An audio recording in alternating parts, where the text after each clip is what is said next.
just a moment, Suspense with Ida Lupino. Phew, what a night. Yeah, it's a scorcher, Dad. You're lucky we thought of coming to the firehouse. If we'd had to sit around at that hen party your mother's giving. Hello, Mike. Hello, Hap. Say, you fellas want to put out a fire tonight, all you've got to do is turn the hoses on and squirt them anywhere. Yep, it's hotter than Hades. We're all sitting here listening to the radio. Dad, I wonder if they're listening to the Autolite show. What are you hearing, Mike? We're just switching to Autolite. Besides, we like their batteries, spark plugs, and ignition systems around here. Everyone does. And everyone likes their show, Suspense. Oh, here's the show.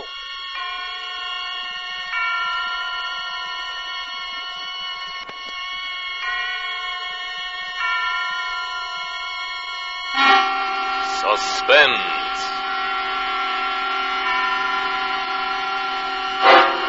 Autolite and its 60,000 dealers and service stations bring you radio's outstanding theater of thrills.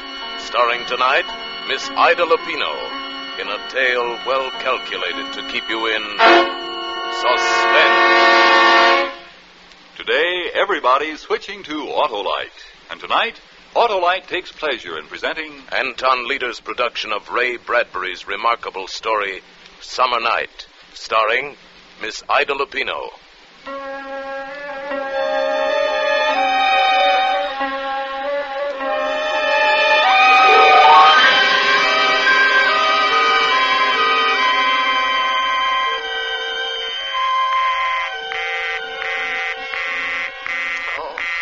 Is the line still busy?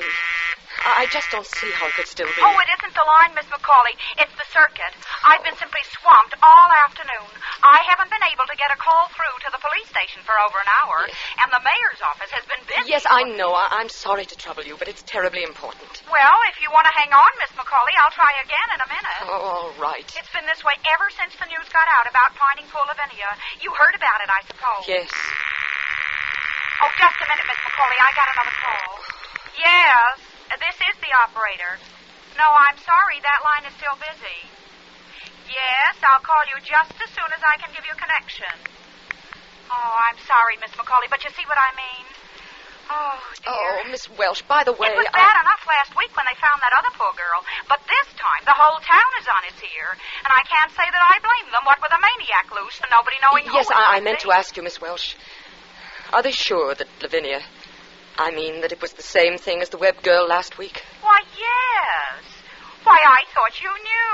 I just knew she'd been found. Oh, goodness, yes. There was never any doubt about it. Whoever it was, he used a knife just like on the other girl. And then there was that same crazy cross on a forehead, you know, made with orange lipstick. That's why they're calling him, you know, the lipstick killer. Oh, yes. As I thought it must be that. But I wasn't sure. I didn't know. Oh, yes, they're looking all over the state for him by now. But, of course, they don't have much to go on. And the chances are that he's right here in this town anyway. Oh, I'll try to get your call for you now, Miss McCauley. Thank you. Oh.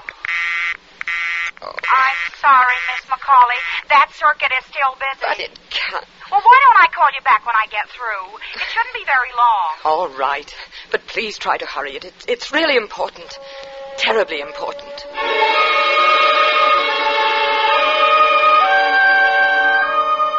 While I was waiting for the call, I went to the front door to start locking up.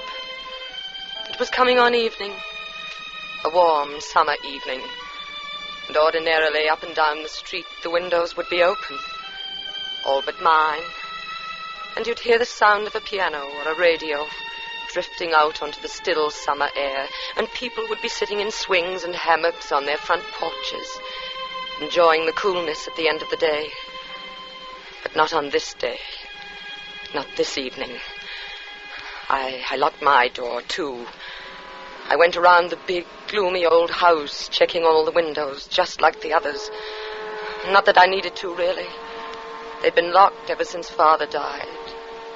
And he went away. All in that one terrible week nearly 4 years ago.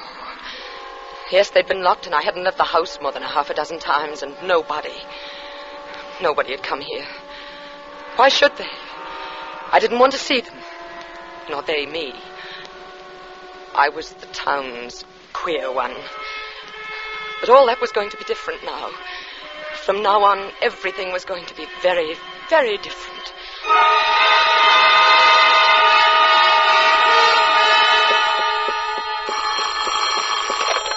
Yes. I've Hello. got your party now, Miss McCauley. Go ahead, please. Oh.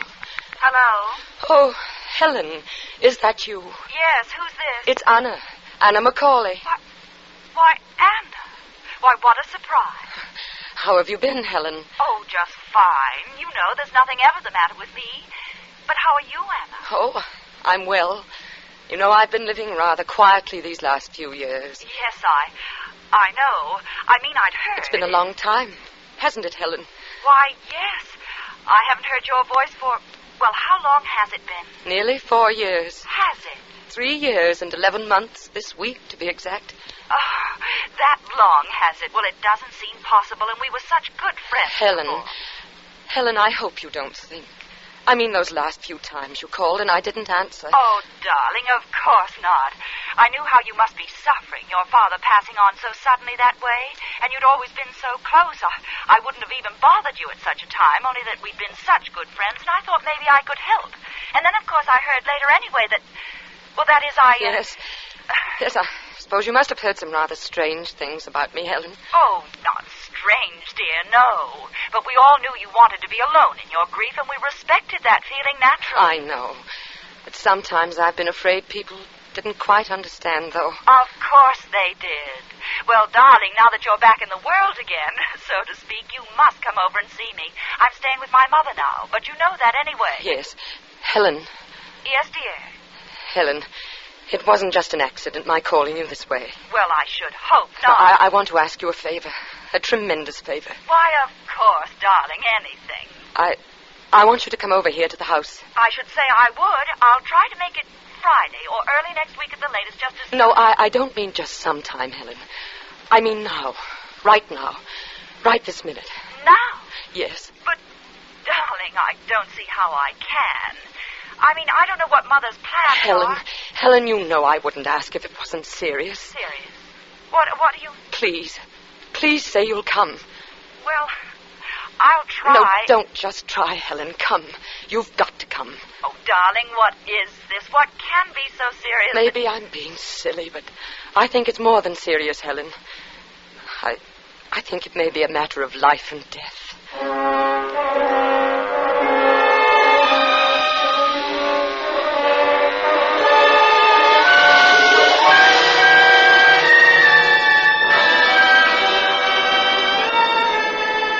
For Suspense, Autolite is bringing you Miss Ida Lupino in Summer Night. Autolite's presentation of radio's outstanding theater of thrills, Suspense.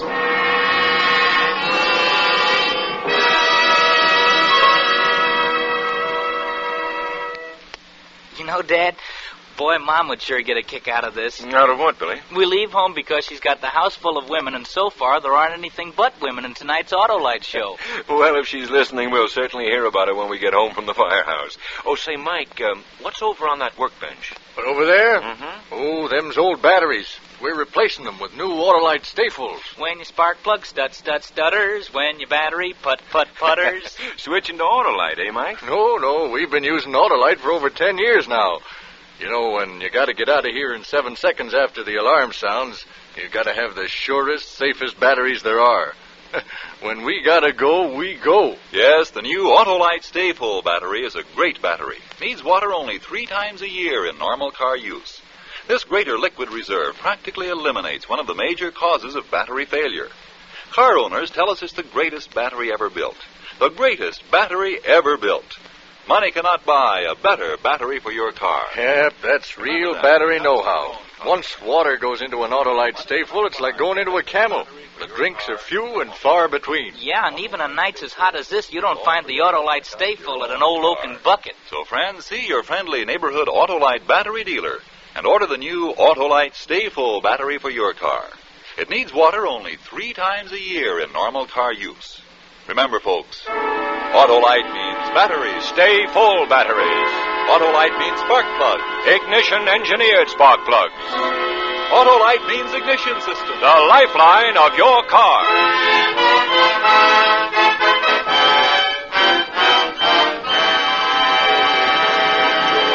And now, Autolite brings back to our Hollywood soundstage Miss Ida Lupino as Anna in Summer Night, a tale well calculated to keep you in suspense.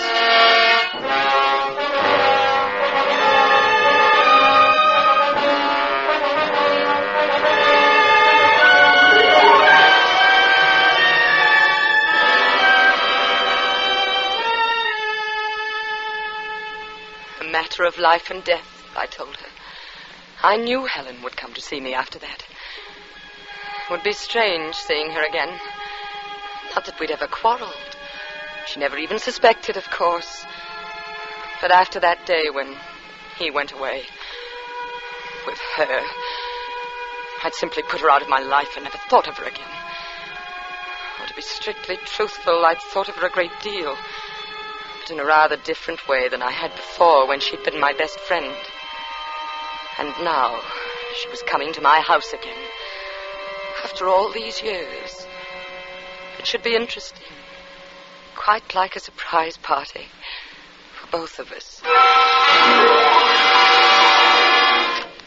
Anna, darling. Helen, come in. Oh, it's so nice to see you. It's good to see you again, Helen. Why, you haven't changed a bit. You don't look a day older. Now, tell me all about it. I can't stay but a few minutes. Ted Barton drove me over. You remember Ted. Oh, yes. And he's got to be back before 7, but never mind that now. Darling, what is the matter? Helen, I'm frightened. Frightened? Of what? I'm afraid I'm going to be killed. Going to be killed? Yes, tonight. But, darling... You see, I used to know poor Lavinia. I used to know her quite well. And the other girl, well, I didn't know her, but it happened to her right near here, in the little woods just beyond the track. Anna, please, dear, what on earth makes you think anything like that could happen to you? You're perfectly safe if you don't go out. Lock the door. No, I'm not. I'm all alone here, Helen. And there's been someone prowling at night. A man? Last night he tried to get in. Are you sure? I heard him trying the doors, the windows. Well, did you call the police? No, I was afraid to. Oh, Helen, I didn't know who to turn to but you. Everyone thinks I'm crazy anyway. Oh, Anna, dear, that's ridiculous. Well, we'll call them right now. No, it'll be all right after tonight. I know it will. Please, I just want you to stay with me tonight. Stay with you? Please, Helen, just this one night. I can't ask anyone else. I don't have any friends anymore. But, darling, I don't even have any nightclothes. Oh, I'd already thought of that, Helen. I have everything you need for tonight. Well, I don't have anything for the morning. No face cream, not even a Why toothbrush. worry about that now? Maybe neither of us will even be here by morning.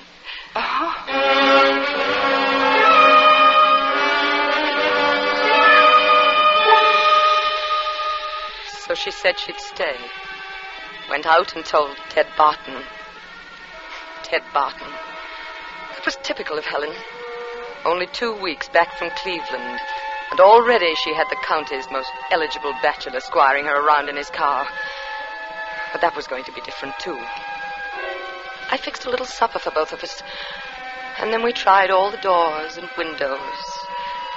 And then there was nothing to do but sit and talk to her until it was time to go to bed. No more, thank you. Afraid it will keep you awake, Helen? I'm afraid I won't need coffee to keep me awake. Anna, is it true? I mean what they say about these murders. Is what true? Well, I mean... You've been out in the world, Helen, more than I have lately. You should know more than I. Oh, well, all I meant was... Well, you seem so frightened. I thought you might have heard something special. No.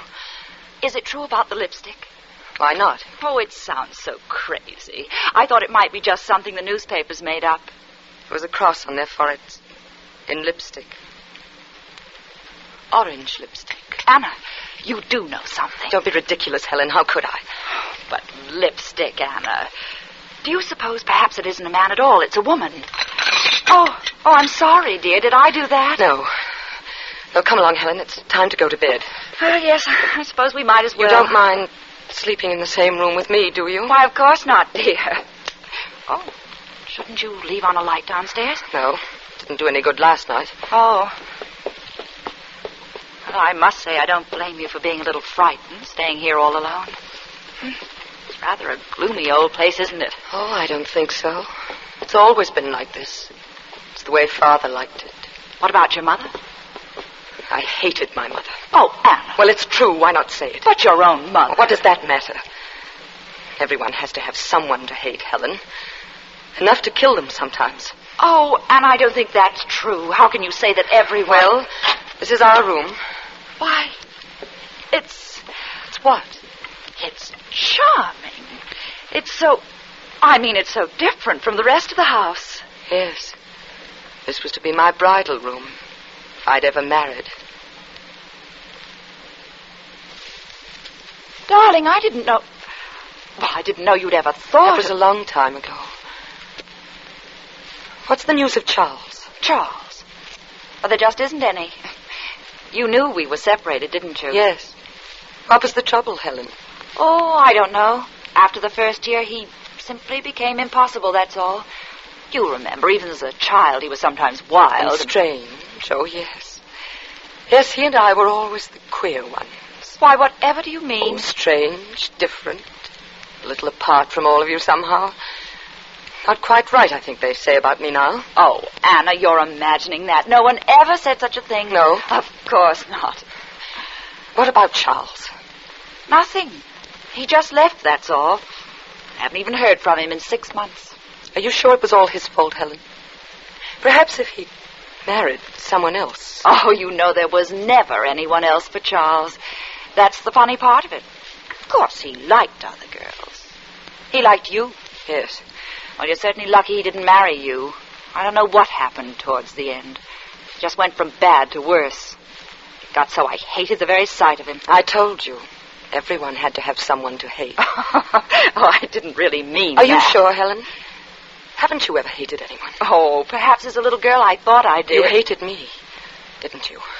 Why, darling, There were some times when I hated you, too. Oh, I don't believe it. Children can't Can't really... they? When an ugly little girl like me sees a pretty little girl like you getting everything she wants all through her life. Well, not exactly everything. You could always twist the teachers around your finger.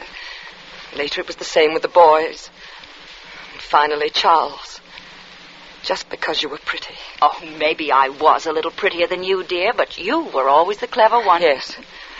Yes, I was the clever one. Well, I suppose we really should go to bed. Why, Anna, look at this. I didn't know you used lipstick. I don't. It's just one a young cousin of mine left here several months ago. Oh, but that's funny. Do you know what color it is, Anna? What color is it, Helen? It's orange.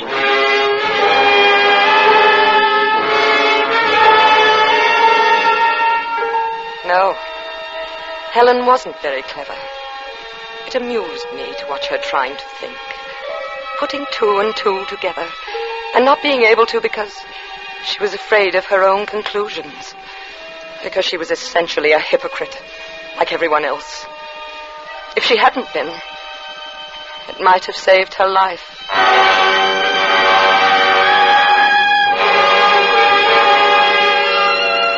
It was sometime in the middle of the night. I don't know exactly what time, because it didn't matter. But Helen was sleeping as soundly as a silly child when I went over to the side of her bed and began to shake her. Helen, wake up. Oh, what is this? Shh, don't make a sound. Anna, what's the matter? He's in the house downstairs. Who? I don't know. Whoever it was last night, he's gotten in somehow. Are you sure? I heard him. I've been listening for the last 10 minutes. Oh, Anna, what are we going to do? We've got to get out of the house before he starts upstairs. But how can we? He'll hear us. We'll be caught. No, we'll go down the back stairs and out through the kitchen. We can go through the back lot, over the tracks to Judge Brown's house. It's not far, but we've got to hurry. Oh, Anna, I'm frightened. What if he hears us? He won't if we're careful and if we hurry. The door between the kitchen and the front of the house is locked. Are you sure he isn't in the He's kitchen? in the front, I tell you. I heard him. Now get up, Helen. We've got to go right now. All right. Hold my hand. Yes. While I unlock the door, the back stairs are just to the right after we get out in the hall. Oh, Anna. Come along. Hold on to my hand and try not to make any noise. I won't. Here are the stairs. Just follow me. Yes, all right. Watch out. That's the last step. Yes, I've got it. We're in the kitchen now. Can you see anything? No, it's too dark. Then stand right there. Right where you are and don't move. Where are you going? There's something I want to get before we leave. Anna, please. What are you doing? I've got it now. A knife. Here, take my hand again. All right. A knife? Shh, this way. Oh, I don't think I can for a minute. Come along, Helen. In a little while, it'll all be over.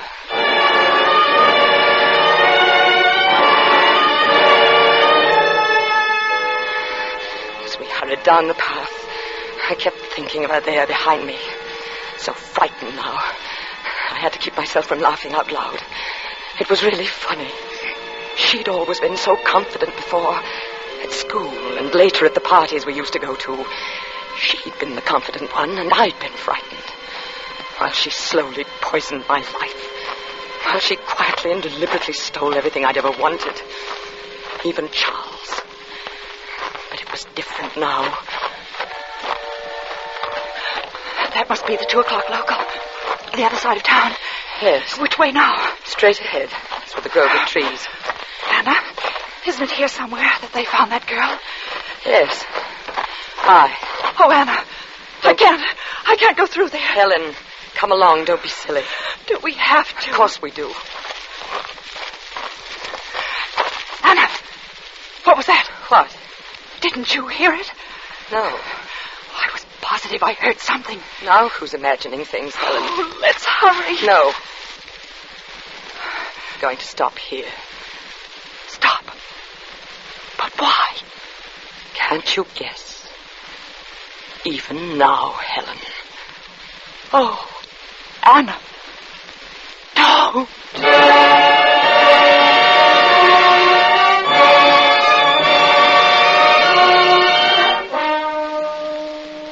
She didn't make a sound. I think she'd fainted even before I struck. She died without ever realizing why I did it. I made the cross on the forehead with the orange lipstick. It seemed such a silly thing as I was doing it. But of course I had to. And then I dragged the body off the path and started home. At the railroad tracks, I turned south a few yards to where they crossed the river and tossed the knife and the lipstick over the bridge. And watched them disappear into the muddy stream below. Not that it was really necessary.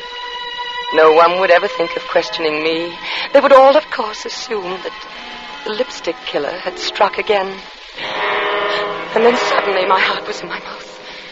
From the path ahead of me, cutting sharply across the moonlight, was a shadow. The shadow of a man. Can I help you? I didn't mean to frighten you. I just thought you must be in some kind of trouble to be out of... Oh, Anna. Why, it's Anna Macaulay. Charles. Oh, Charles. You did frighten me. Well, if you insist on running around town at 2 a.m. in your night Oh, clothes. Charles. Charles, this is really too much of a coincidence. Why, I didn't know you were anywhere near Boone Center. Theoretically, I'm not just passing through. Business trip. Missed the 2 a.m. local. So I thought I'd kill the time waiting for the milk train by looking the old burg over again. What's your alibi? My what? Oh, well, that's what I meant about a coincidence. I was looking for Helen. For Helen? No wonder you're surprised, Charles. But it's really very simple. First, there were these, well, what the newspapers have been calling the lipstick murders. I suppose you've heard about it. I've read something about it. Well, I suppose I was silly, but I got terribly nervous, living alone in that big house. I asked Helen to stay with me. And then in the middle of the night, she got frightened and said she couldn't stay another minute and rushed out to Judge Brown's house. How typical of Helen. Yeah, well, then after I thought about it, I got worried about her and went to look for her. But I guess she must have gotten there all right. I didn't find her anywhere. You're not alone in that big house now, are you, Anna? Why, yes, I thought you knew, Charles. My father died. Oh, I'd forgotten. Well, silly to be standing here, isn't it? If you've got to wait for a train, why don't you come back to the house with me? I'll fix you some coffee or something. Wouldn't that be nicer? Yes, that would be nice. That would be very nice.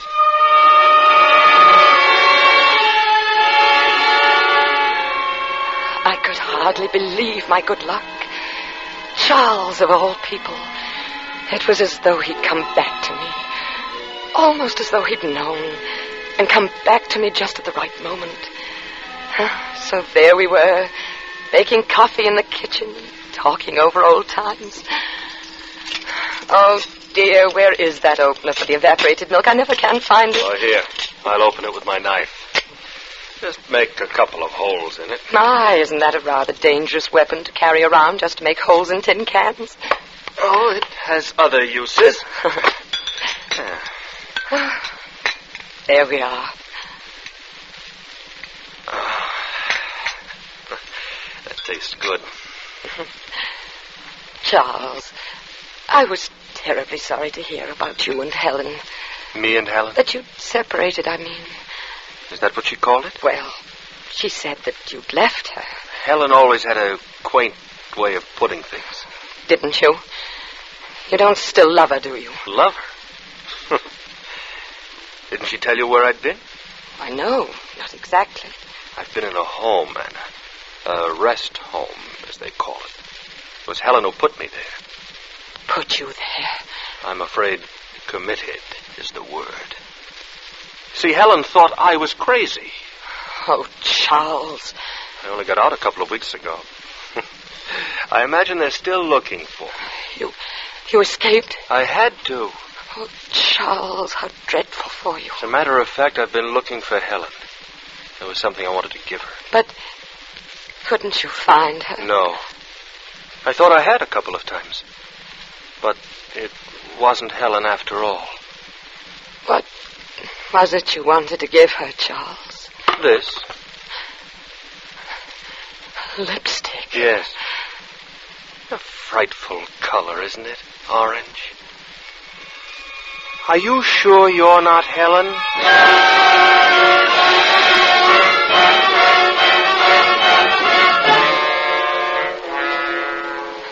I heard the doctors talking a little while ago. They say I won't live through the night. But I don't care. Oh, it's been such a glorious day. The happiest since I can remember. People have been calling on me whom I haven't seen for years. They say I saved the town. I must have screamed. I don't remember. So they caught poor Charles. And for the first time in my life, I'm a really important person. I wonder when they'll find Helen.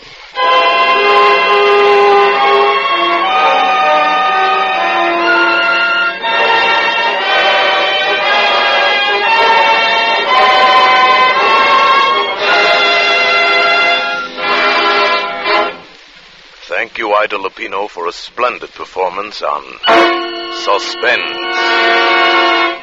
In just a moment, we will again hear from Miss Ida Lupino. Gee, what a show.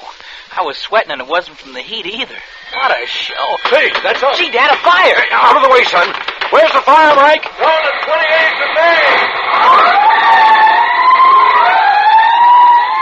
They were out of here in 7 seconds. Almost before they stepped on the starter. Mike sure wasn't fooling about those Autolite stay-full batteries, was he, Dad? No, sir. Talk about pistol-packing action. Switch to Autolite stay-fulls, and boy, you got it. When your spark plug stutter, now don't you try to putter. Switch to Autolite. When your starter's just a grinder, why, it's a battery reminder. Switch to Autolite. Keep your auto right. Just switch to Autolite. Autolite. Switch to Autolite. For spark plug life and action. For a battery whose attraction is ignition satisfaction. Switch to Autolite. And now, here again is Miss Ida Lupino. It's always a great pleasure to appear on Suspense. And as a listener, I'm looking forward to some outstanding programs on this new Suspense series, with stars like Charles Lawton, Agnes Moorehead, Van Johnson, Madeline Carroll, and Ann Southern. And next week, I'll be tuned in to hear Douglas Fairbanks Jr. in a gripping suspense story entitled Deep into Darkness. I know you'll want to hear it, too, on Suspense. Ida Lupino may soon be seen in Darrell F. Zanuck's 20th Century Fox production, Roadhouse. Tonight's suspense play was written by Robert L. Richards from an original story by Ray Bradbury. The music was composed by Lucien Moraweck and conducted by Lud Gluskin. The entire production was under the direction of Anton M. Leader. Next Thursday, same time, you will hear Douglas Fairbanks Jr. in Deep into Darkness. This is CBS, the Columbia Broadcasting System.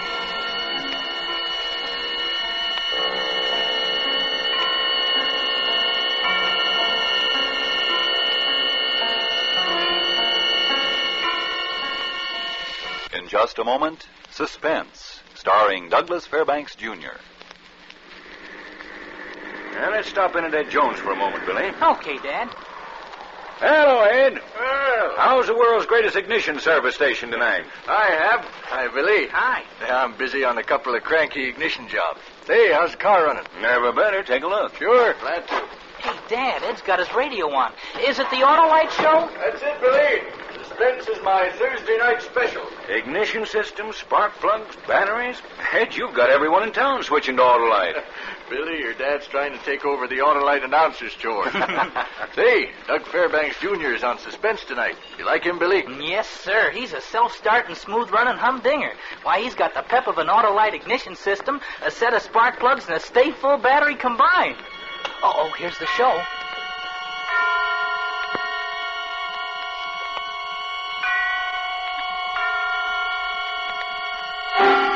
Suspense.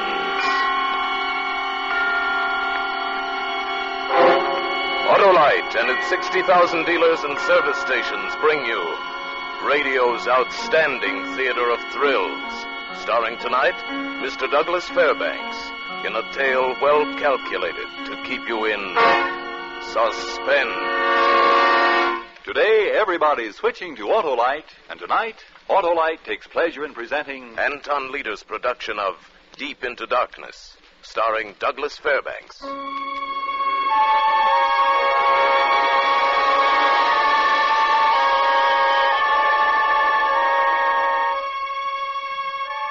This is a story about fear, and I'm an expert on fear. Me, Ken Matthews.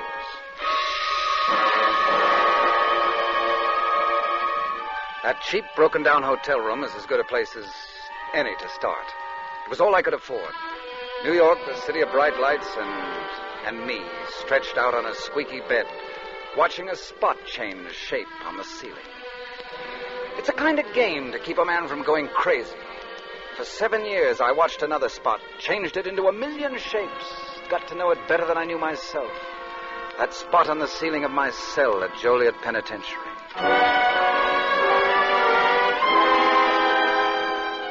When it was over, when they were finally ready to let me go back into the world, the warden had something to say to me, some advice. Matthews, you're leaving us early because of your good behavior record. Now, if I were you, I'd start fresh on the outside. Stay away from Chicago. Go someplace new where they don't know you. I sort of figured on doing that, Warden. Good. You'll find it easier. I'd find it easier. I wonder how it is when it's tough. Nobody knew me in New York. Nobody wanted to know me. And as for a job, well, did you ever wash dishes? I washed a million. Know any dirty jobs nobody wants to do? I did them all. That's how I built up my fortune. $17.50 United States currency. That's how much I was worth this one morning when I saw a sign out in front of a construction job. Men wanted, the sign said. I believed it. I looked up the form. Bill, what's that compressor? On, Jim. Keep it moving. Looking for something, Bud? Yes, you have a sign out there. Are you hiring men? Could be. What do you do? Oh, just about anything. I can keep books, handle your time. I used to be an accountant. Oh, yeah? But if that's not what you're looking for, well, I can swing a shovel, too. I just want a job. I like that attitude. Got your discharge certificate with you? Discharge? Yeah, honorable discharge. Always like to give a break to ex-service guys. Oh, well, I wasn't in the service. Yeah. Oh, 4F? No, I sat out the war. I was in jail. Oh, it's tough. Hey, I got a little mixed up in your accounting, huh? No, it was manslaughter. I killed a man. What about the job? I really need it. Look, buddy, I don't want you to think this is my idea, but... But you can't use me. No, I can't. You see... Yes, I see. start fresh, he said. I got my orders. See, you know how that is. The bosses figure there's a lot of vets looking for jobs, and I got to give them the first crack at things. Oh, if I was to... It's all right. It isn't your fault. Maybe some other war. Somehow that was the last straw. I started to hate. I hated everything and everyone. And then I thought of my fortune, my $17.50. And suddenly I knew there was something I wanted to buy. What you want to use the gun for, mister? I don't know. I just want to have it. Well, we're supposed to put something down here. I mean, along with your name and everything. Oh, well, put down target practice. That's good enough, isn't it? I guess so. What's the name? Put down Smith. Smith. Oh, it's like that, huh? Look, mister, I don't want to get into any trouble. I run a respectable place of business here. You want to sell the gun, don't you? Well, sure, but... You want the $14, don't you? Okay, so it's Smith. And you're going to do some target practice. Give me the $14 and get lost, huh? Thanks a lot.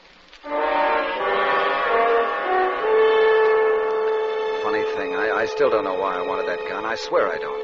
Kill myself, rob a bank, or a filling station? I haven't any idea. I suppose I just thought that having it would make me feel better. Only it didn't. It hung in my pocket heavy as lead, cold, dead, just like its owner. I turned into a side street, 52nd, 51st, I wasn't sure.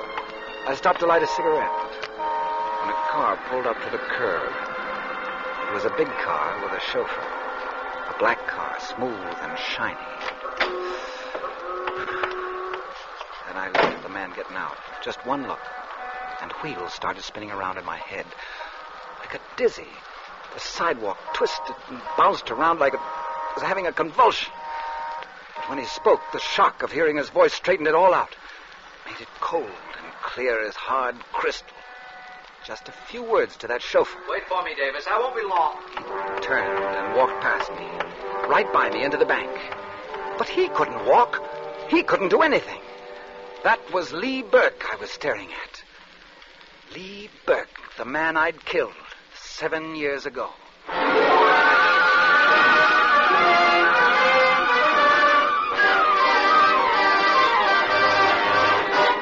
For Suspense, Autolite is bringing you Mr. Douglas Fairbanks, Jr. in Deep into Darkness. Autolite's presentation of radio's outstanding theater of thrills, Suspense.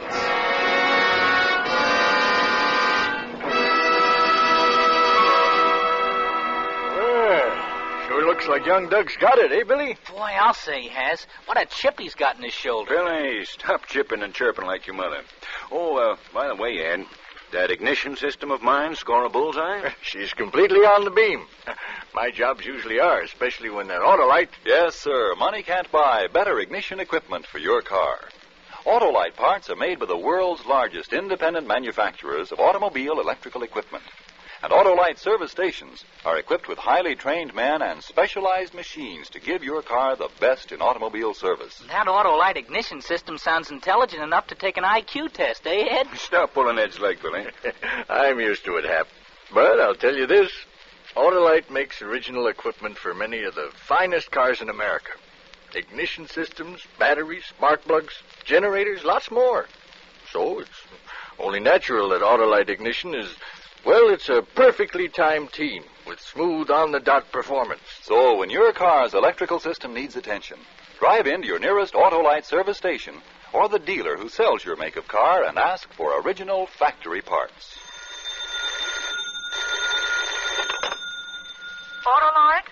Autolite service stations are listed in your classified telephone directory under Automotive Electrical Service.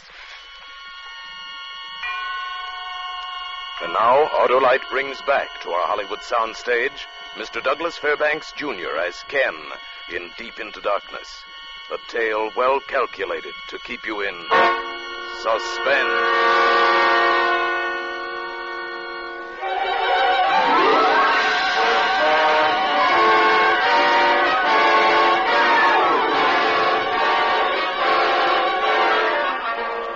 Few moments of watching a man walk across the sidewalk into a bank, I lived it all over again.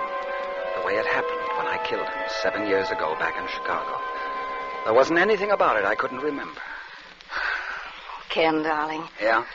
Do you love me, Ken? Do I love you? Oh, no, not at all. I just sit in that goofy nightclub night after night because the food's so good. Oh, Ken, you're sweet. Lila, why don't you forget that place? Give it up. Where's it going to get a girl like you dancing in a cheap honky-tonk? You have something better to offer, darling? I've offered it a half a dozen times. Marry me. I got a good job. It'll get better. Hand me my drink, will you? Sure. Here. What do you say? I've told you, Ken, over and over again.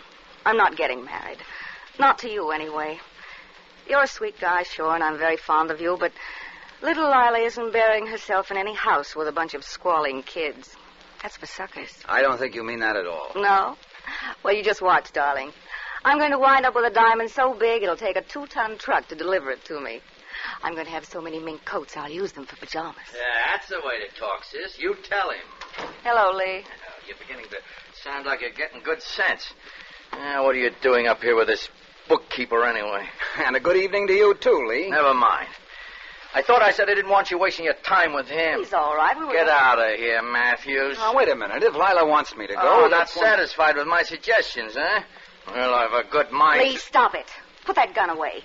Every time you have a few drinks, you start waving that gun around. Really, Lee, you better put it down. Stop acting like a kid. Acting like a kid, huh? I'll show you who's acting like a kid. Give me that gun. Lee! Come on, Lee. Give it to me. I'll break your arm. No, let go of my... Lila, it went off. I was only trying to take it away from him. Oh, you killed him. Ken, you killed my brother. I didn't mean it, I tell you. You saw what happened. I was only trying to get the gun. Get out, Ken. The police will find you. Get out of here. Hurry, I tell you, get out!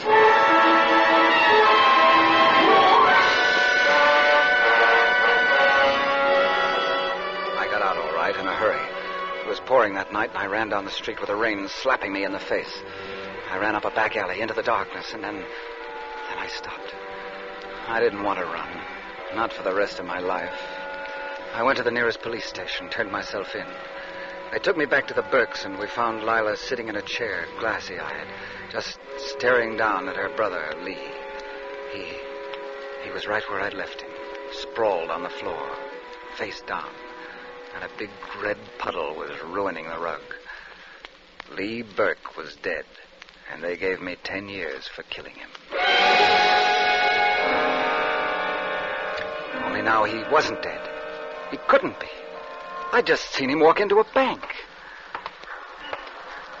A nice car you got. Yeah. Must be an important man to have a car like that, eh? Yeah, he's a big guy. Lots of money, I suppose, huh? Yeah, he's crawling with it. That make you happy? His name, it doesn't happen to be Burke, does it? No, Wilson. Oh. Keith Wilson. He also happens to be a stockbroker. Anything else you want to know? Keith Wilson. Yeah, now beat it. The boss is coming. The boss? Now, isn't that something? All right, Davis. I'll go straight to the office now. Yes, sir. In a hurry, Lee? What? Oh, there must be some mistake. My name isn't Lee. Oh, pardon me.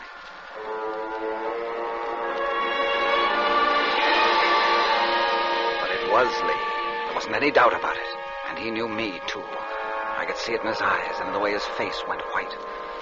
I didn't understand it. I couldn't figure out why or how, but Lee Burke was alive. The rest of the fortune went for a taxi ride, but it was worth it to me, and I guess if I hadn't had enough money to follow Lee's car wherever it went, I'd have forced the cab driver with that gun I'd bought. But it wasn't necessary. We went out to Long Island. Way out. And then the car swung into a place with a big half-circle drive. Lee Burke, now Mr. Keith Wilson, was doing very well for himself. And so was Lila. What's the matter, Lila? Ken. Is it like seeing a ghost? Ken, it's really you. I saw a ghost just now, too, only he was very much alive. So that's what he was so excited about. Lee? Yes, he came in, rushed upstairs. Told me to call the airport, get him a plane for Miami. Did you? Not yet. It won't do any good. Ken, what do you want? Why did you come here? I just wanted to be sure, Lila. Absolutely sure. What are you going to do? I'd like to kill him. I ought to kill you both. No, Ken. Don't talk like that. It wasn't me. I didn't plan it. But it was a plan, wasn't it, Lila? Wasn't it? Yes. You want to tell me about it, or do I have to choke it out of him? I'll tell you. What's the difference? You didn't kill Lee. You didn't kill anybody. Huh? It was a frame-up. Then how could I have seen him like that? Lee was on the floor, dead. No, that wasn't Lee. He found a man, Ken, a stumble-bum, a drunk, and the man looked just like him. Close enough for what Lee had figured out. It was the crookedest scheme you ever heard. Took out insurance with every company in town, $500,000 with me as beneficiary. He was going to kill this drifter and disappear, let me collect the money. It was as simple as that, at first. Keep talking. I told him it wouldn't work, Ken, that they'd never pay off, not that much. Not till they checked fingerprints, teeth, everything, but he had that figure, too. They wouldn't check a thing if a fall guy pleaded guilty to a murder charge. So that's how it was. You were the fall guy. I let you take me home that night, remember? I remember. Lee had his gun loaded with blanks. It was an act, the whole thing. Then when you ran, he finished the job. He had the drunk in the bedroom dressed in his clothes. He brought him into the living room. Killed him right in front of me. That's who you saw when you got back. Good Lord. That's why I hate my brother, why I don't care what happens to him. Thanks, Lila. That's going to make it easier. Lila, just call the airline. No, Lee, not yet. But I told you not to waste any time. You don't know what this means. She knows what it means, Lee. We all do. What do you want? Why'd you follow me here? Hey, look, I think you better get out of here. I'd stay away from that telephone, Lee. I'd stand still if I were you. You'd better do as he says, Lee. He's got a gun. Ken, listen to me. You can't do this. Not now. You don't want any more trouble. Why, if the police found out... The police? If you told them I was going to kill you, it wouldn't make sense, Lee. Because I've already done that. Remember? Oh, but Ken, look, I can explain the whole thing. It was a mistake. I'm glad you know that now. I've made a lot of money, Ken. I've been very lucky. I'll split with you. You look like you could use some money. Yes, I could. Sure, that's good. Only forget the gun, huh? And stop acting like you want to kill me. You wouldn't gain anything that way. Come on, Lila, fix some drinks or something, huh? We'll talk this over friendly-like. Ken, you know Lila was always crazy about you. I was always crazy about her. Oh, Ken, But let's talk about something else right now, Lee. Let's talk about America. Sure. You know, this is a wonderful country, the way the laws are set up to protect a man. Ever hear of double jeopardy, Lee? Brings up a rather interesting fact. That you can't try a man twice for the same crime. 7 years I spent paying for killing you. 7 years at Joliet, and you weren't even dead. That means I've paid for something I haven't done yet. I still have the right, Lee, to kill you. Once more. Oh, now, Ken, stop it. You're talking crazy. There must be something you want. I only want to kill you, Lee, because you deserve to be killed. We both know that, don't we? Only, I don't think I'll kill you now. Not right away. Oh, we'll be reasonable. Is that it, Ken? Be reasonable, I say. I'm going to stay right with you. 24 hours a day, right up to the time you leave. I know exactly when and how I'm going to kill you. And you won't know. You'll never know, Lee, until it happens. You'll just wait. Just sit and wait and wait.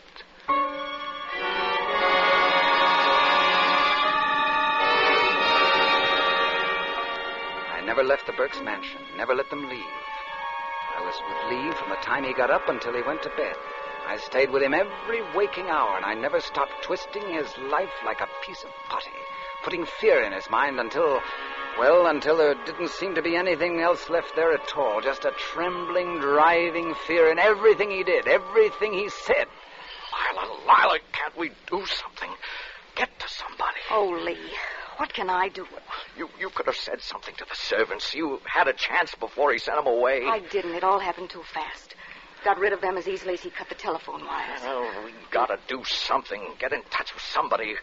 With Madeline, maybe. Oh, yes? What will your blue-blood fiancé think of you now? When you suddenly stop calling 2 days before your wedding, and then don't show up? The wedding? Oh, Lila, don't you see? If anything should happen to the wedding now, I'd be ruined. He can't get away with this. He'll let down sometime. He's got to sleep. So do we. Lila's right, Lee. Oh, Ken, you were there by the door. You heard. About your wedding? Yes, Lee. I got back just in time, didn't I? Can I pour you a Manhattan? No, No, I don't want anything. Your funeral... No, don't say that. You're falling apart much faster than I thought, Lee.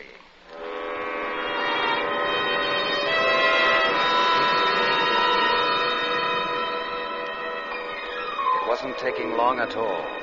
Lee couldn't sit still for a minute, couldn't take his eyes off me. Of course, little things like this didn't exactly help. Who is it? Ken? Yes, Lee. It's Ken. Got the gun? I have the gun, Lee. Oh. This is the time, huh? No, Lee. No, I don't think so. Here. Drink this. What is it? Milk. Warm milk. It'll put you to sleep. Yeah, for good, you mean? No. Just until morning. You see, I wouldn't think of killing a man on his wedding day. What? Don't tell me you've forgotten your wedding to the blue-blooded Miss DeHaven. You've come a long way, Lee, marrying into the social register. Oh, don't, Ken. Come on, drink up.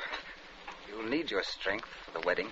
No, that's all off. I haven't even called her, Ken. Lila has. I made her call. She made some very pretty excuses for you, and the wedding will go on as scheduled. What are you going to do? Nothing, only behave yourself tomorrow. Do as you're told. And you might live through the ceremony.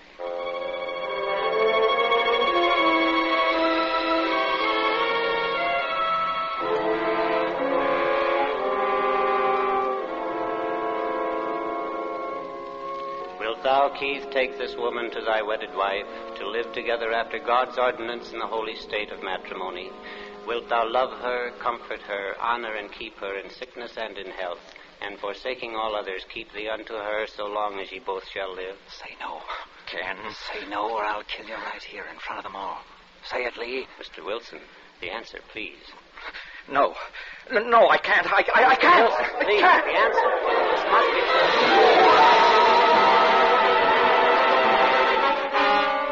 There was only one thing wrong with that little wedding scene. I had fun, sure, but in the excitement, I'm afraid I relaxed a little. I wasn't sure how much it mattered. That depended on Lila. When I was sure Lee was asleep that night, I met her in the living room. Got right to the point. Something on your mind, Ken? Yes. Mousy. Who's Mousy? Ken, you look so tired, so thin. Tell me, Lila. Tell me about Mousy. What do you know about him? Lee's been talking about him in his sleep. Talking about Mousy and you, Lila. And me. You'd better tell me all about it. Ken, you're hurting my arm. I don't know anything about Mousy. Maybe he was there at the wedding. Maybe you saw him. Maybe you gave him the message. Did you, Lila? Ken, stop it. You know I promised I wouldn't do anything like that. Don't you trust me? Trust you? Should I, Lila? Do you really think I should? But you know how I feel about you. Surely you don't think... Oh, Ken. Ken, darling. Get away from me. Ken. So that's it. It was all just a gag to keep the little girl in line. How did you expect me to feel after all this happened? That's right. I was naive, wasn't I? Sure. Okay. Well, I won't be naive anymore. You can bet on that. Lila. Good night, Ken, darling.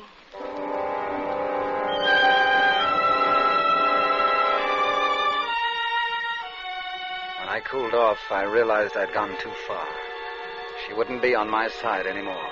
Unless I could talk to her again and make it all seem like a mistake, a joke, maybe. Yeah, that'd be the thing. But when I went to find her, she wasn't around. I didn't see her again till next morning. Every morning I went out to the gate for the paper, but this time I waited for Lila to get up and come down so I could talk to her before Lee came in, try to fix things. And standing there in the hallway, I fixed things all right. Fixed them good. Lila. Yes? I want you to know that, well, that I'm sorry about last night. It's all right. No, it isn't, no. I didn't mean what I said at all. I guess I'd built up so much hate that, well, I was upset. I was blind to how you feel about me, how I really feel about you. Ken, you're asking me to be naive again. Yes, I guess I am. I like you that way. I looked for you last night to tell you. You weren't around. Where'd you go? Oh, Ken, No, it's all right. I don't care where you went. Anyway, now you know how I really feel. Ken, you don't know what you're saying. Yes, I do, Lila. I've been thinking. That's the way it ought to be. We've been a couple of lost souls, but maybe by forgetting the past, trying to find some peace of mind... Ken. Think about it, will you, Lila? I went out then, out the door and down the driveway. Left her standing there staring after me. But suddenly, as I was almost to the gate, I heard her coming, running, fast. Ken! No, Ken, come back! And then I saw it, a car that had been parked down the road. It was moving now, gathering speed, coming right past the gate. Ken! Ken, look out! And then she was there. She threw herself right in front of me.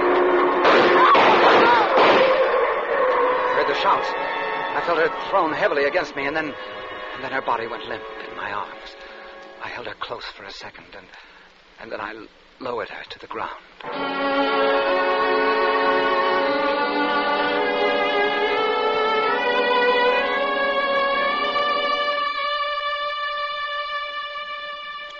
I walked back up the drive, alone.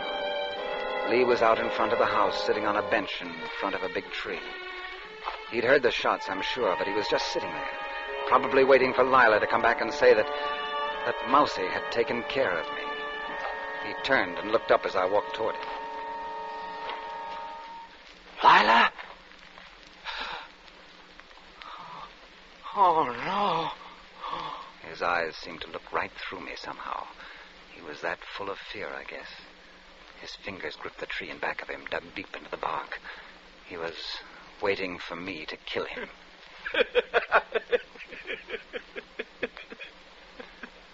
Lila's dead, Lee. Your gunman got her instead of me. Lila? I'm sorry because there was something I didn't have time to tell her. I never intended to kill you, Lee. I was just showing you how 7 years looked crowded into a few days. 7 years. Yeah, that's right. I guess you know now. I guess you know why and what you did. Lee, this is Ken. I'm talking to you. Ken?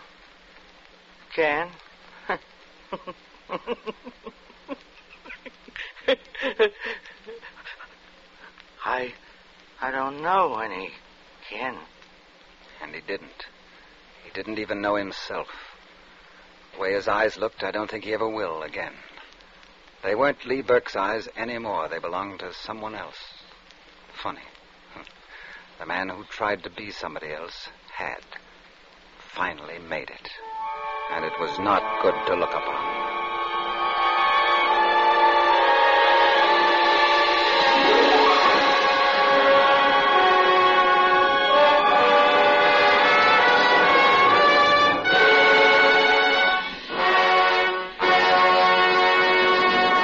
Thank you, Douglas Fairbanks, for an outstanding performance on Suspense. Talk about performance, Dad. Autolite ignition is good, but what about Doug Fairbanks? He's really got it, Billy. Well, let's get going. Your mother... Mom will be as full of suspense as your Autolite ignition system is full of pep, purr, power, and pistol point performance. That boy knows his Autolite P's, and he doesn't miss any cues, eh, Hap? Yes, an Autolite is your cue to real motoring enjoyment. So remember, wherever you go, Autolite means spark plug. Ignition-engineered spark plug. Autolite means batteries. Stay full batteries. Autolite means ignition system. The lifeline of your car.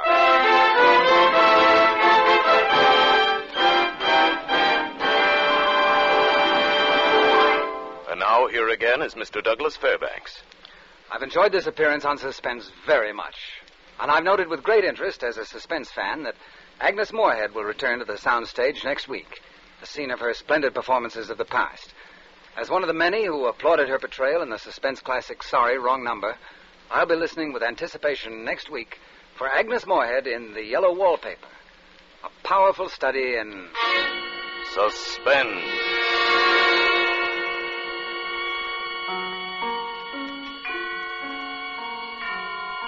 Douglas Fairbanks may soon be seen in his own production, The O'Flynn.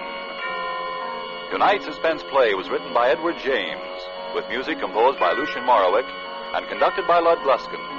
The entire production was under the direction of Anton M. Leader. Next Thursday, same time, you will hear Miss Agnes Moorehead in The Yellow Wallpaper.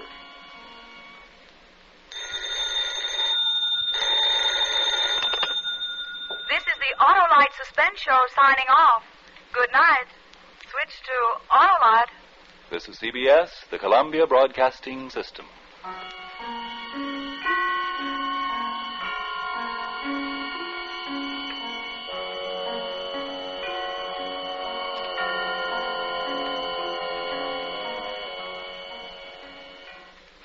In just a moment, Suspense, starring Agnes Moorehead. Hi, Hap. Hello, Ed. How are things? Couldn't be better. Except walking 12 blocks to your service station just isn't for me. You got my new spark plugs in? Just finished putting those brand new Autolite resistor spark plugs in your car. Guess she takes a big load off your arches, eh, Hap? Sure does. My feet have the pep, but not the pickup. What are you listening to tonight? Oh, it's Thursday, Hap. I'm listening to the Autolite Suspense Show. Never miss it. Well, here's where I rest my weary bones and listen to Agnes Moorehead. Hey, Hap, here comes Frank Martin, the Autolite salesman, to join us. Hello, Frank. Hi, Ed. Meet Hap Horton. Autolite spark plugs, batteries, and ignition systems. The lifeline of your car. Well, thanks, Mr. Horton, for the assist. And wait until I give you the real lowdown on those brand new Autolite resistor spark plugs Ed just put in your car. Say it later, Frank. Here comes Agnes Moorehead.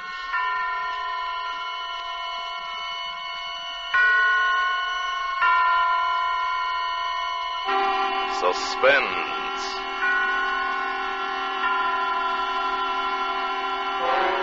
Autolite and its 60,000 dealers and service stations bring you radio's outstanding theater of thrills. Starring tonight, Miss Agnes Moorehead, in a tale well calculated to keep you in suspense.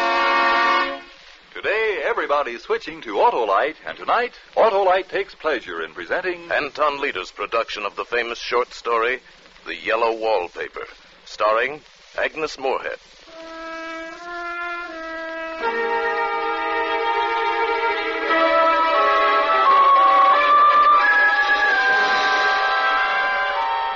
I've never seen a worse wallpaper in my life. All those strangled heads and bulbous eyes and fungus growths seem to shriek with derision.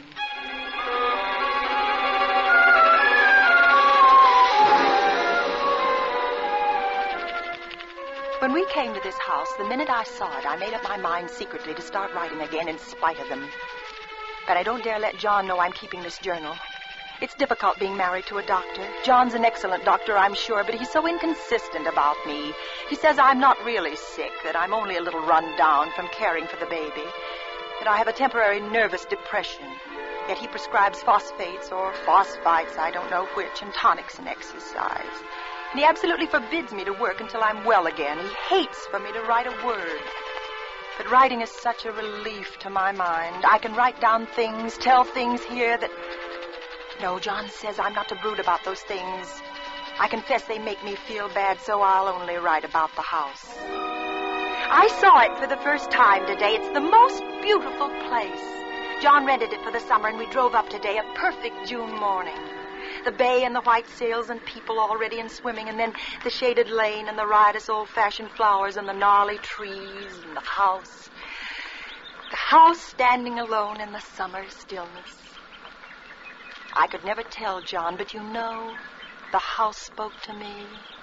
It was only because he rattled on so that I couldn't hear what Reminded me of those English places you read about. Gardeners, cottages, and everything, and at only $200 a month. Hedges and walls and gates that lock, and there's a ghostliness. Remember, I rented it just for you, darling. And you're going to let Jenny do all the work while you live like a prince. You like it, darling? Speak up. Yes, John. Yes, it's lovely, but it's strange, as though it might be haunted. Darling, you've got that look on your face again. That dopey look. Well, Jean is home, has a station wagon, and if I know my dear sister, she's already turned the place inside out and cleaned it top to bottom. John, is it haunted, do you think? What, the house? Uh-huh. At $200 a month? Well, that's asking too much of Faith. Come on, how about... You always laugh at anything you can't touch or see or put down in figures. There is something strange about the house, I feel. If you weren't always imagining... I'm not imagining. One reason I don't get well is that you don't believe me. You don't even believe I'm sick. You tell my friends and relatives. I've heard you. I've heard you that there's nothing wrong with me. There is nothing wrong with you. You see, you're saying it Oh, again. I'm sorry. Please don't cry. Now, come along. Let's go inside. And so I came into this house in tears. It was wrong. It was all wrong. Maybe the house saw me crying, or this room. I got so unreasonably angry with John. I shouldn't, I know. He's so careful and loving, and I repay him so badly. I should control myself, at least in front of him. But it makes me so tired not to show what I feel. Jenny met us at the door. Naturally, she saw I'd been crying, but she took pains to ignore it. Well, hello, you two. You're early. You must have started at the crack of dawn. How was the trip? Made it in less than 2 hours. They're like as peas in a pod, Jenny and John, both efficient and kind. And how did you bear up, Pet? Oh, very well, thank you, Jenny. Just both kind and both somehow cruel. But I don't really think that. Well, you're just in time for lunch. I bought a flounder down at the wharf and cooked it with capers and cream. Sound good? Wonderful, Jenny. May I see the house first? The whole grand tour? Oh, Pet, the flounder will cook to death. Well, at least my room. Our room. All right, if you insist. But if that fish is spoiled, don't blame me. Why would I blame her? Whose room is this, Jenny? Yours? Uh-huh, it's small, but it's near the door and the telephone. Oh, John, look. What? Let's take this one for you and me. I love those roses over the window. I've already put your things upstairs, Pet. Well, this has a little porch and such pretty old-fashioned chintz hangings. Let's Well, you'll take love the this. room upstairs, darling. And you can see there's no room in here for 2 beds. And I won't hear of being in separate rooms. I'm going to make you rest and take your tonic. John and I talked it all over. And the room at the top of the house has so many windows. And you know, darling, you must absorb lots of fresh air. Get your appetite back. They smother me with concern. They crush me with kindness. Come along. There's a good girl. All right, you know what's best. And you're going to like that nursery. It gets loads of sunshine.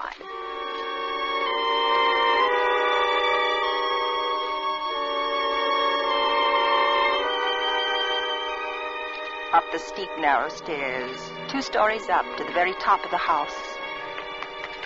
There's a gate at the top that locks. I wonder why. And beyond the gate is the nursery room. This room. It is big and airy, nearly a whole floor with windows that look every way. They say it was a nursery. But what was it, really? Open them all, Jenny. Wide. All right. Well, darling? Why are the windows barred? For the little children. Otherwise it wouldn't be safe. Oh, yes, I suppose. Children climb around so, don't they? What are those rings and things in the walls? Oh, I expect they made it into a gymnasium when the children got older. A sort of playground. Oh, they must have hated the wallpaper. Well, they were rough on it, that's for sure. The way they've stripped it off in patches. I don't blame them. It's hideous. Oh, who wants to look at the wallpaper with this view? My, you can see the whole bay. It's a revolting color. It's unclean. Such a strange, sickish yellow there where the sun's faded it. I never saw worse paper in my life. Don't dramatize it, darling. You must be hungry, and I know you're tired. I'm not tired. Why do you both act this way? I say the wallpaper's ugly, and you look at each other. Your eyes shuttle back and forth, and suddenly you both act as though I'd lost my Darling, that was something we weren't going to say. Be a good girl, Pet. We don't act anyway. We just don't want you to worry. We want you to be well.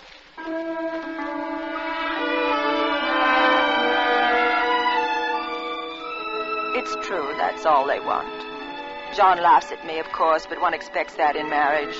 And he says I have foolish fancies, and he sometimes can talk them away, but not this time. No matter what he says, it's a smoldering, sulphurous, unclean, it's hideous wallpaper. No wonder the children scratched at it and stripped it down. No wonder they gouged the plaster with their little fingernails. No wonder they hate it. I hate it myself. And somehow, I feel it hates me.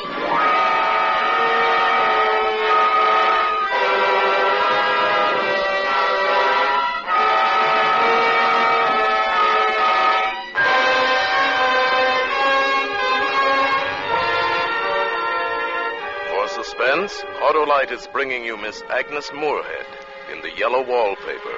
Autolite's presentation of radio's outstanding theater of thrills, Suspense.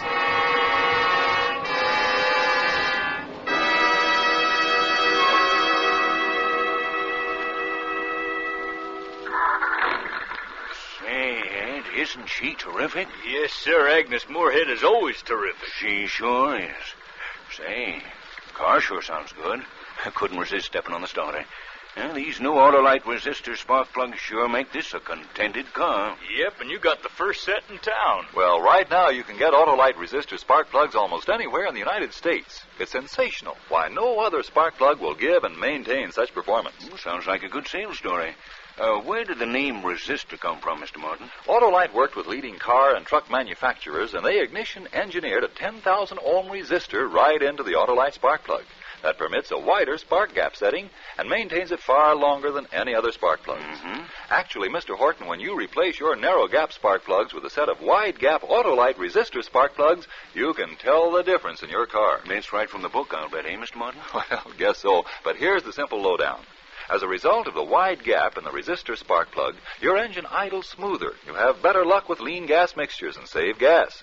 And within established limits, you reduce spark plug interference with radio and television reception. Yes, and today you can get the resistor spark plug from almost any of Autolite's 60,000 dealers. That's the biggest spark plug news in years. And now Autolite brings back to our Hollywood soundstage Miss Agnes Moorhead as star in The Yellow Wallpaper, a tale well calculated to keep you in suspense.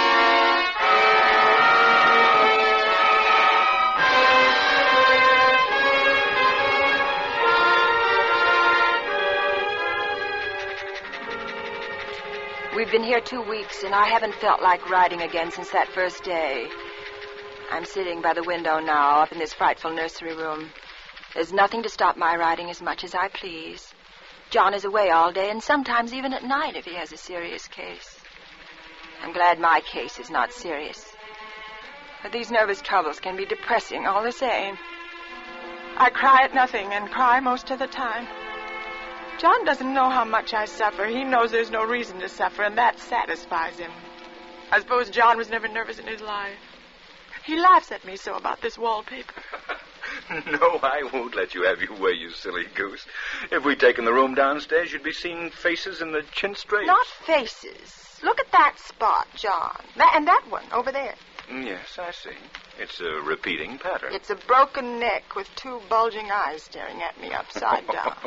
And to me, it's climbing ivy or some kind of a vine. Take your choice. Could be anything. Besides, I can't repaper a room just for a 3 months rental. Well, then let's move downstairs. Take me away from her. Don't you see, John? It hates me.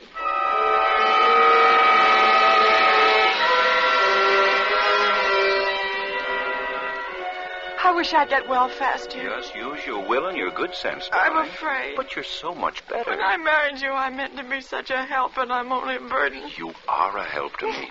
You're my comfort. I can't even be with my baby. It makes me so nervous. Will I ever be well enough to see him again? Of course you'll be well, if you try. Then I'll try, I promise. From now on, I won't look at the wallpaper, and I'll stop seeing things out of the windows. Out the windows? Oh, I see people walking up and down the paths and in the arbors. I know it's silly, and it's only in certain lights when I look at the wallpaper from the bed that I see... See what? Nothing. Nothing. No, you're right. There's nothing except a pattern.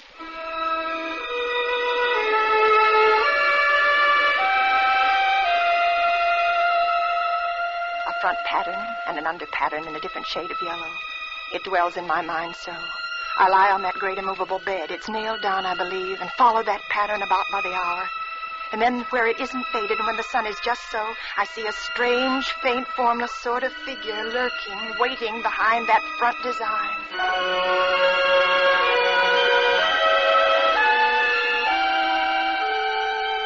I don't know why I should write like this day after day. I don't want to. I don't feel able.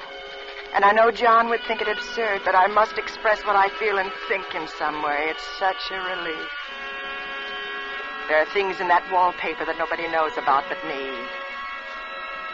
You know, there's a woman stooping down and creeping about behind that pattern.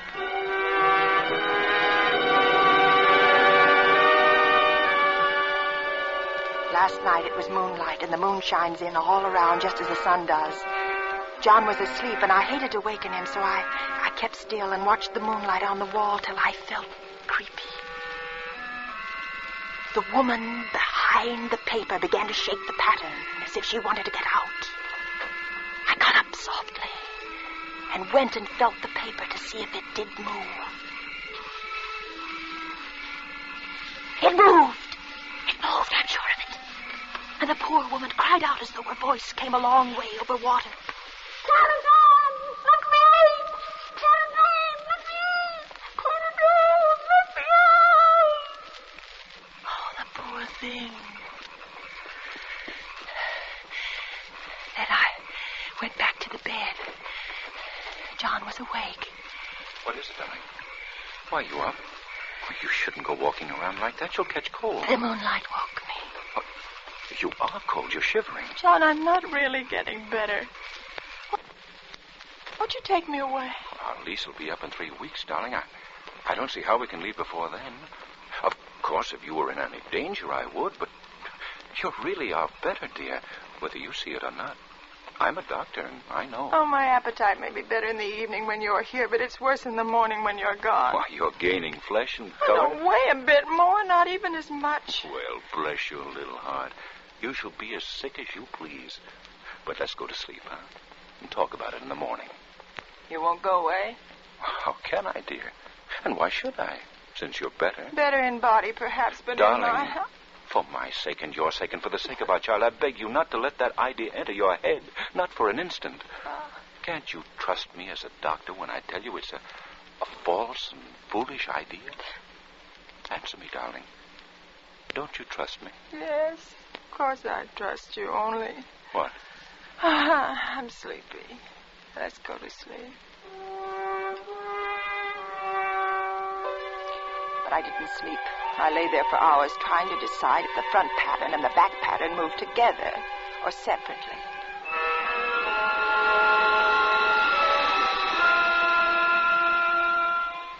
At night, in the moonlight, the front pattern becomes bars.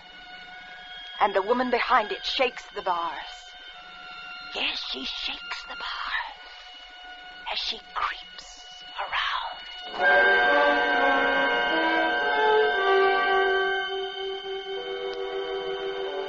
I lie down ever so much now. John says it's good for me and to sleep all I can. But you see, I don't sleep. And that cultivates deceit, for I don't tell him I'm awake. Oh, no. Fact is, I'm getting a little afraid of John. He seems very odd sometimes, and it strikes me that perhaps it's the yellow wallpaper. I like this room now, and life is much more exciting than it used to be. I have something more to expect, to look forward to watch. And I really do eat better, and I'm quieter than I was. John is pleased to see me improve.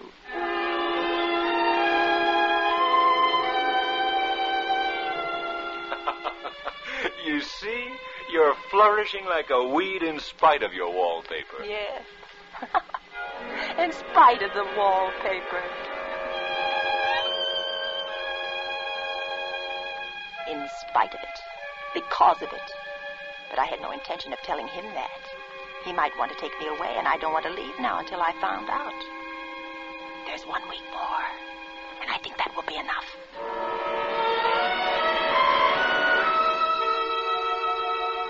There's a funny mark on the wall low down near the mopboard.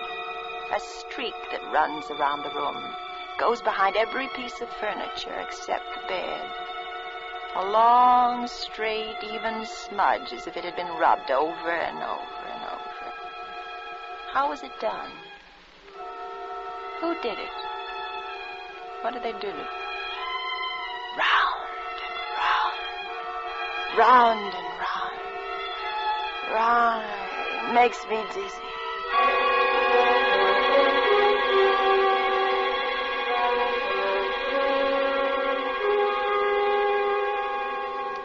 I've really discovered something at last.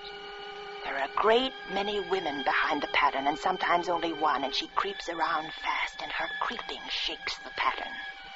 She's trying to climb through and can't because the pattern strangles everything. But she does get out in the daytime. I know because I've seen her. When a car comes, she hides in the blackberry vines. I don't blame her. I'd hide, too. I always lock the door when I creep by daylight.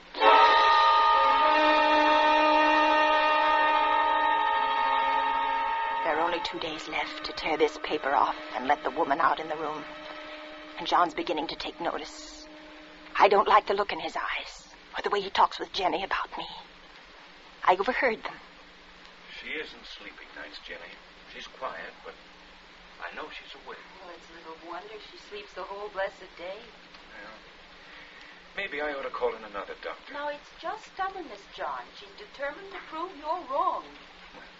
I suppose you're right. Oh, I'm sure she'll improve. Oh, darling. Well, hello, Pet.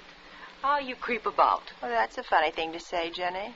It isn't I who creeps. Jenny says you stay in your room too much. You don't take your exercise. You tell me to rest and then you tell me to take exercise. I can't do both. Well, As though I can't see through them. tomorrow's our last day here. We'll talk about exercise when I get you back to town. I'll have to rouse you out of bed pretty early, Pet. You know, some of that furniture up there belongs downstairs, and the movers will be here at 9. Maybe you'll sleep upstairs tonight, Jenny. So you won't be alone, darling. You won't be here tonight, John? Well, not until tomorrow evening. There's a difficult case. If you're going to feel lonesome... Oh, no, Jenny. I'll rest better alone, I'm sure of it. Thank you all the same. That was clever of me. The sly thing. I won't be alone a bit. As soon as the moon shone in, the poor thing behind the paper began to crawl and shake the pattern. I ran to her. I pulled, and she shook. I shook, and she pulled. And my morning wheat peeled off yards and yards of yellow wallpaper, a strip about as high as my head and half around the room. When Jenny came up in the morning, she looked at the wall in amazement. You know why I did it, Jenny? Just to spite the vicious thing. Why are you so surprised? Oh, I'm not. Why, I wouldn't mind doing it myself. But you mustn't tire yourself, Pet. She wouldn't mind doing it. Why don't you come downstairs and lie down?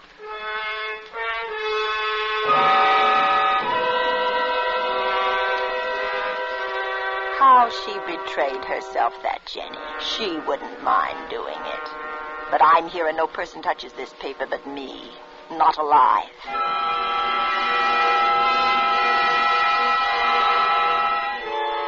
I've locked the door and thrown the key down into the front path. I don't want anybody to come in till John comes. I want to surprise him. And I've got a rope up here. Even Jenny doesn't know that. If the woman gets out from behind the pattern and tries to run away, I can tie her securely to one of the rings in the wall. There. There she is. There, see how the pattern moves, like wallowing seaweeds. Oh, it'll strangle her unless I help. Wait, I'll help you. I'll peel off the paper all I can. Wait, be patient. You push. You push it out, Paul. Oh, it sticks horribly to the plaster. I can get it off with my teeth. Oh, it hurts. But I'm getting it. Wait, just a little bit more. I'm getting it. A little bit more.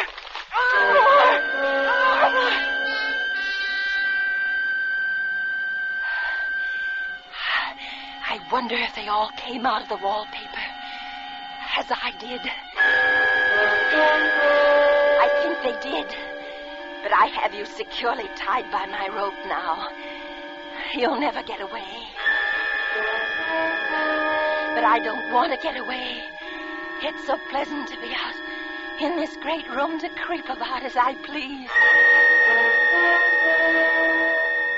It's so pleasant.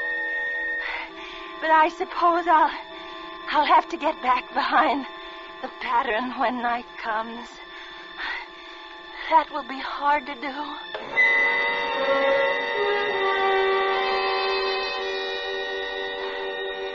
Well, it's better than going outside. I won't go outside, even if Jenny asks me to. For outside, have to creep on the ground where everything is green instead of yellow. And here I can creep smoothly on the floor. Listen. Listen, she's coming now. Darling, open the door. Do you hear me? Open the door. Oh, it's John at the door. Open the door, darling. Open it, please, dear. How he does pound and shout. It's no use, Dr. John. You can't open it. Open it, do you hear me, dear? Open it! Jenny, bring me the axe. Oh, no, he'll break down that beautiful door. John, dear, the key's down in front of the house under a plantain leaf. Please, my darling, It's please. down by the front door, John. Open the door, for heaven's sake, open it. I can't. The key's downstairs, John. It's under a plantain leaf by the front steps. It's under a plantain leaf down. Go and see. Go and see. You'll find it if you look. You'll find it if you... There. He's gone to look. The wallpaper has stopped laughing. The evil thing. Now I can creep slowly, smoothly on the floor. Round and round, round and round and round. And my shoulder just fits into that long smudge on the wall so I can't lose my way. Oh, he's coming back. He's running on the stairs. How astonished he'll be. Darling. Oh, my dear, what is it? What's happened? I've got out at last, John. Out? Yes, out in spite of you and Jenny. I pulled down the paper. I shook the pattern and pushed and pulled it down. It stuck horribly. But you'll never put me back. You'll never put me back. You're so pale, John. Why do you close your eyes? You watch. Watch how swiftly I creep around in this lovely yellow room.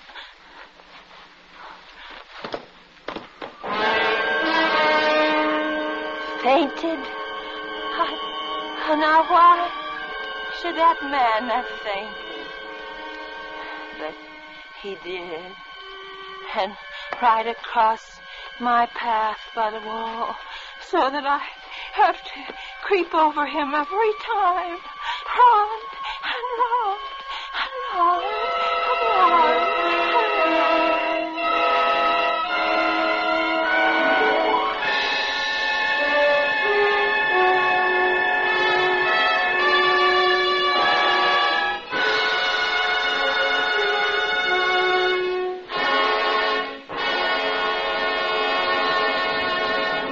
Thank you, Agnes Moorehead, for a magnificent performance. Miss Moorehead will be back in just a moment. Oh, what a show. That Agnes Moorehead's really some actress.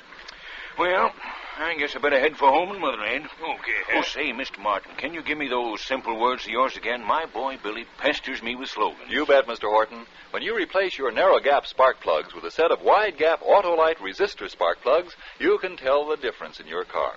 For example, your engine idles smoother. You have better luck with leaner gas mixtures and save gas. And within established limits, you reduce spark plug interference with radio and television reception. So, switch to Autolite because Autolite means resistor spark plug. Ignition engineered spark plugs. Autolite means batteries. Stay full batteries. Autolite means ignition system. The lifeline of your car.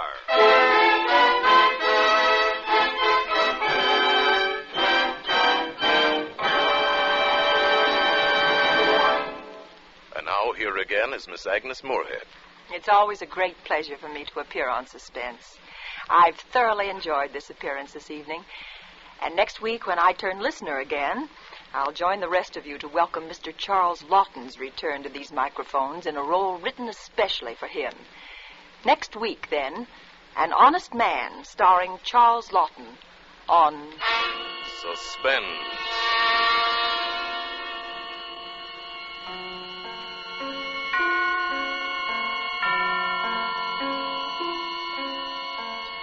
Agnes Moorehead may soon be seen in the Warner Brothers production, Johnny Belinda.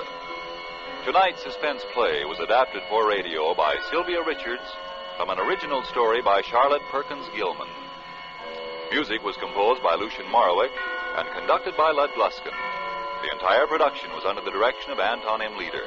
Next Thursday, same time, you will hear Mr. Charles Lawton in An Honest Man.